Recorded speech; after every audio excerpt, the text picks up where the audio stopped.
Ampifaliana no iarabananao izay manaraka izao fandaharana izao ary te-pendohany dia amiraranao ahita soa ny amin'ny ity fandaharana izay tanterahana eto ity ary asaina ianao anaraka hatramin'ny farany an'izao fandaharana izao. Ka melohan'ny anomboantsika dia manasa anao hanondrika ny lohanao fa hivavaka isika.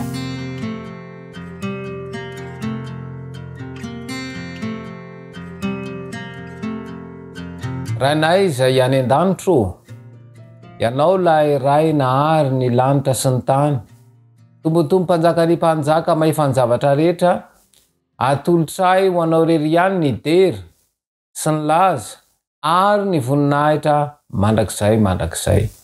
Manangolo ny masom-panahinay ny mpanjakan'izao famazinana izao, ka mahatonga anay hanota eo anatrehanao angatana fifonana aminao izany. Misaotra anao raha afaka anatanteraka izao fandaharana izao. Ny fahazavan-tsaina avy amin'ny fianana masina ny zava-saina ny tsirairay hafa ny mahafantatra sitraponao ary ampanekeo anay izany, ka hitondra fiainam-baovao anay ny teny tononona sy angatana amin'ny anaranao Jesosy Kristy nivavaka. Amen.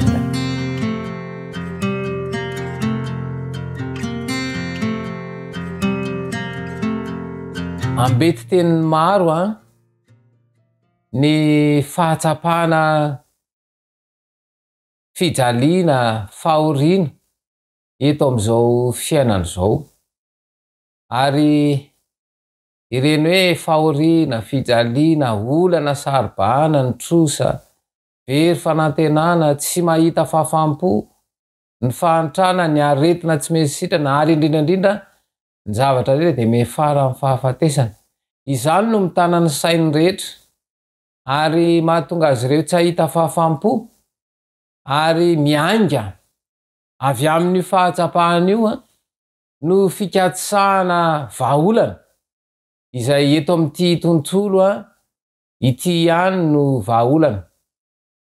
Rehefa ireo no mifeno fisainana dia lasa ny zavatra hitan'ny maso ihany no misarika ny rehetra ary ireo zavatra hitan'ny maso ireo no mamaritra ny fihetsika asetry izay zavatra mitranga ary lasa mianga amin'ireo zavatra hitan'ny maso ireo izay tsapa moa zany ny famolavolana ny fisainana. Ka rehefa mitranga ireo toe-javatra maro samihafa voatanisa teo ireo dia amin'ny alalan'ny zavatra hoentin'ity fiarahamonina ity ihany zany no hikatsahana vahaolana. Lasa ity tontolo ity zany no mifesin'ny baiko ary izay zavatra hita eto amin'ity tontolo ity no manjaka. Ny fahatsapana fifaliana nefany dia mielona fotsiny ihany, kanefa io ny tena antom-pisian'ny fiainana. Fa ireto zavatra maro be voatanisa mitambesatra reto dia tsy dia misy heviny loatra ny tena marina. Fa rehefa mahatsapa fifaliana dia lasa foana ho azy ireny rehetrarehetra ireny. Izao anefa lasa mielona fotsiny ihany ny fahatsapana ny fifaliana io, satria ireo olana maro samihafa ireo no mibahana tanteraka ao an-tsaina. Dia lasa miova tanteraka zany ny fotom-pisainana, lasa mirona any amin'ny fivarolavona, mirona any amin'ny faratsiam-pitondran-tena. Raha miaino ny vaovao isika dia ny ainao manjery rehetra na ny gazety dia tsy misy afa-tsy fitantarana an'ireo zavatra olana, toe-javatra mahatsiravina izay no tantarain'ireo. Ary mazava ho azy fa reny no enoana isan'andro, vakiana isan'andro, dia lasa reny no mitana an'izay. Anika tsy mahatsapa fifaliana, tsy mahatsapa fiadanana ny maro amin'izao vanim-potoana misy antsika izao. Fa nahoana zany ny fiainan'ny zanak'olombelona ary izay indrindra hoe kedy zay nyity tontolo ity ny fisainana. ary zay fisainana gedy zay ty tontolo ity zay a de lasa tsy afaka mandinika lalina tsy afaka mamakafaka de lasa manaiky fotsiny a zay zavatra atolotra eo izay tsy asosy tsy ampivelatra akory a ny maro ny fahatsapanany ho an'ny olombelona tsirairy de mitovy raha toka mihinana zavatra mamy mpanakarena de tsy hoe hafa amin'ny fahatsapany mpanakarena tahaka ny hoe mahantra ihany koa raha mihinana zavatra mamy fa mitovy ny fahatsapana mamy fa tsy misy hoe ny mpanakarena hafa ny mahantra hafa izany hoe fahatsapana io zany de mitovy fa lay zavatra ty ivelany izay raisiny retsika dimy a ireny no mandiso ny fomba fijery ka lasa ohatrany hoe samihafa lasa mitady zavatra samihafa ny rehetra de ireny rehetra reny a lasa mametraka ao anatina olana na mpanakarena ary manana olana goavana na mahantra raha manana olana goava mitovy ihany koa ireo olana hatrehandreo mpanakarena miteny hoe tsy manam-bola fa mahantra ny tena afaka milaza hoe tsy manam-bola fa mpanakarena manam-bola izy kanefa izy afaka milaza hoe tsy manam-bola satsika efa mitovy ihany zany mahantra de raha miteny hoe tsy manam-bola de tena tsy misy vola ampelantanany fa mpanakarena mbola manana volany amin'ny banky izy fa milaza hoe tsy manam-bola fa misy antony hafa ampiasaina ny vola io de lazainy hoe tsy manana izy satsika am'izany zany fa lay zavatra misy eto amin'ity tontolo ity le fangejana ny fisainana de ireo no mamaritra ny fiainan'ny olona ihany ka na manakarena na mahantra na manaka atao na manana zavatra rehetra de zao samy tsy mahatsapa fahafaham-po izay mitarika ny tsy fahatsapana fiadanana ary izany rehetra izany a de mitarika ny olona tsy atoky sy tsy ino fa nisy mpamorona izao rehetra izao ary mpamorona n'izao rehetra izao io dia rehefa voaforona ny zavatra rehetra teto amin'ity tany ity de ny fahitany azy a de tsara indrindra zany hoe soratra masina moa zany no miresaka sy manambarana zany fa nahoana no zavatra tsara indrindra no noforonim-pahary izay no mampatonga ny hoe mila jerena zany ny anton-javatra rehetra tsika mantsany zao lasa mivoka-javatra no mibaiko atsika de lasa ny vokatra no mifeny fisainana de lasa mitady vokatra ianao zany raha te azo vokatra de mila mamboly raha te hitango de mila mamboly aloha fa ny zavatra misy an'izao de lasa mitango tsy mamboly akory fa te hitango de rehefa lany lay zavatra tangosana eo de mitady aizany reny ho tangosana de ohatran'izay zany le fiainany zanak'olombelona am'izao fotoana izao fa raha mamboly ianao de zao afaka mitango a izay nambolenao fa izao zany mitango ny zavatra tsy nambolena ary io no miteraka olana ala am'izay fomba izay no ivezana noho izany ny soratra masina de manambara mazava tsara araka ny ambarany ohabolana toko 1/7 ohabolana toko 1/7 ny zavatra rehetra nataony Jehova de samy misy antony avokoa eny ny ratsy fanahy koa azy de nataony ho amin'ny andro ahitàn-doza eto zany ireo teny anankiroa ireo a de miavaka tsara izany hoe lay pahary zany a de nanana ny antony namoronana n'izao tontolo zao kanefa zao tao amin'ilay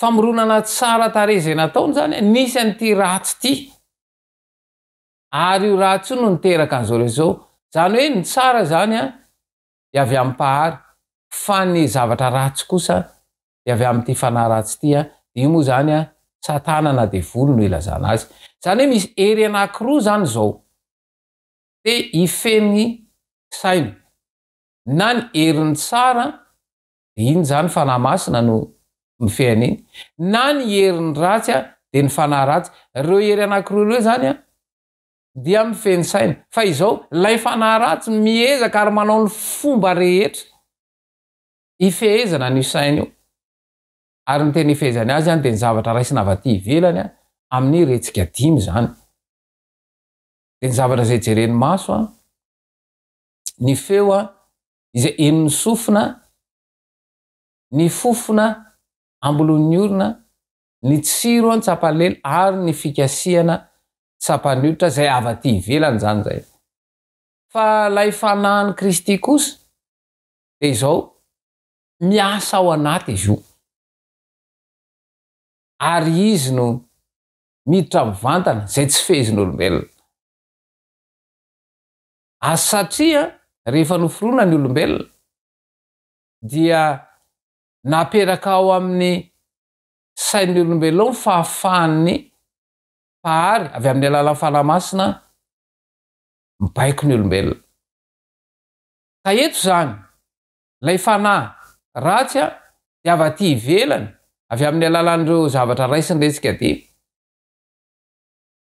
Fa ny fanahy tsara kosa de miasa ao amin'ny saina izay tsy baikin'olombelona fa izy no miasa ao.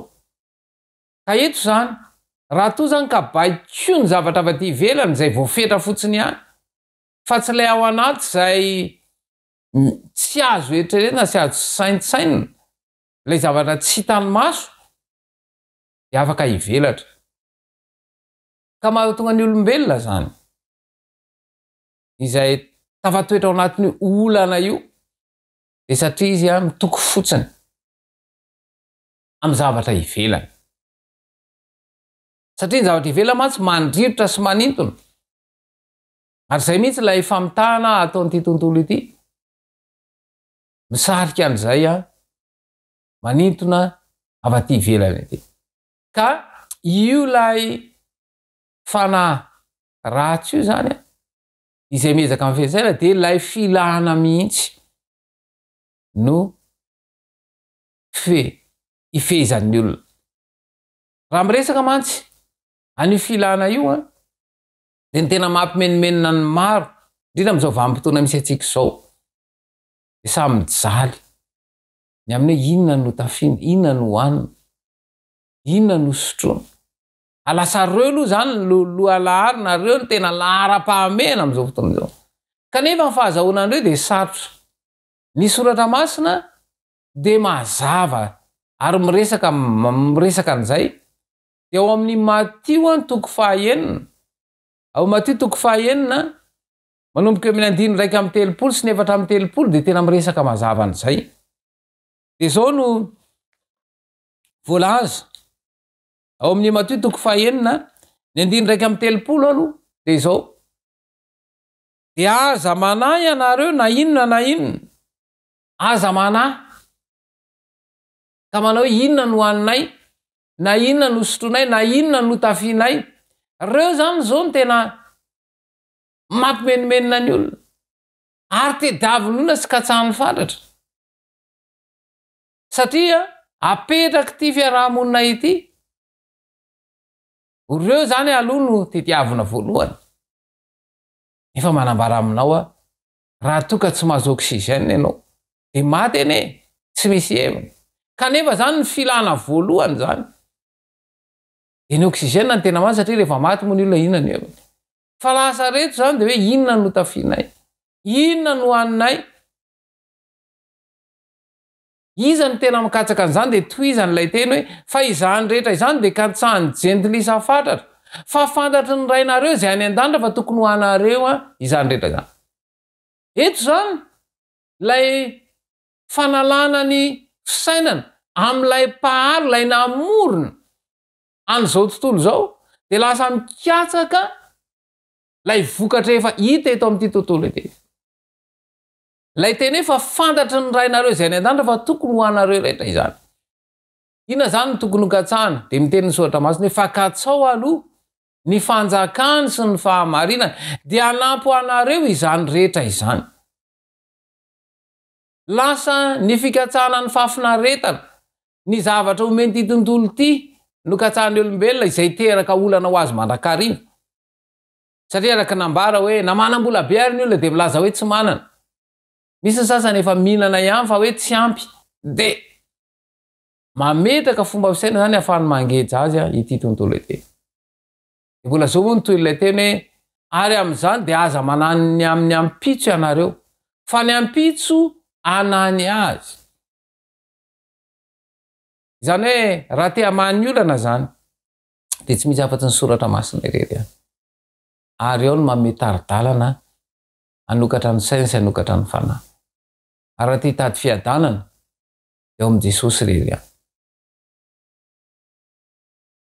afaka manome vahaolana izy dia ny vahaolana omena aloha dia ny fahazavan-tsaina ahafahana mahafantatra ny sitrapony zay aloha ny voalohany ary amin'ity androany ity dia te hanome an'izany fahazavan-tsaina ho anao zany Jesosy ary tiany raha anaiky an'izany ianao ka hitondra fiainam-baovao anao ny fandraisana ny Kristy ary ahafahanao mivelatra sy miaina ao anatin'ity tontolo efa potika sy rava ity ao anaty koa moa ny ahafahana miainao anaty tontolo sy efa rava fa Jesosy kosa ny hanome fisainana vaovao ahafahanao miatrika amin'ireo toe-javatra ireo anampy anao tokoa ny Jesosy ary hanafaka anao ao anatin'izao fahatsapana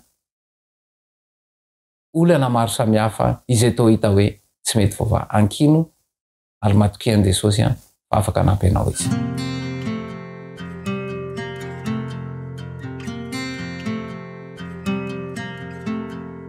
Misaotra anao Jesosy malala noho ny famindram-po sy ny fitiavanao nomenao teny indray tamin'ity androany ity omeo anay tokoa ny fahazavan-tsaina ahafahany manavaka mety sy ny tsy mety ahitana ny lalina tokony izorana hoentina mamaha ireo olona maro samihafa izay hatrehana ary ataovy matsapa fiadanana miaraka aminao izay tononona sy angatana amin'ny anaranao Jesosy Kristy mivavaka.